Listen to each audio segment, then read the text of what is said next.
Hey guys, do your edits also feel less smooth and not look like real 60 FPS? If you also want to make your edits look super smooth, then this tutorial is for you. Let's see the final result first. I'm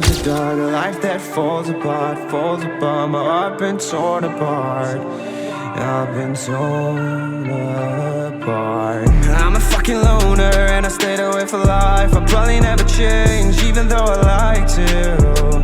Even though I like to, I'll probably never change for nothing, my dear. Now open After Effects and import your clips. Trim and arrange them on the timeline, just like I've already done here. But I've been working so hard to find some meaning in this life. Then select all the clips, and at the bottom left, you'll see two options: frame blending and motion blur. Click the frame blending icon twice for all the clips, then enable motion blur as well. And that's it! As you can see, our clips look much smoother compared to the original footage. It now has a much smoother 60 frames per second look without any complicated process.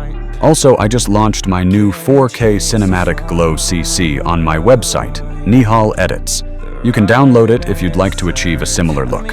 As you can see, I'm using it on these clips, and it gives them a sharper, more cinematic look with a soft, glowing finish. But people say you only get one chance, so I gotta work hard to try and find a lie.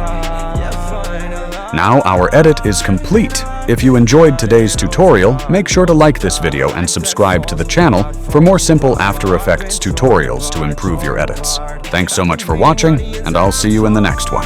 Bye! Can I get a chance to go back to the start?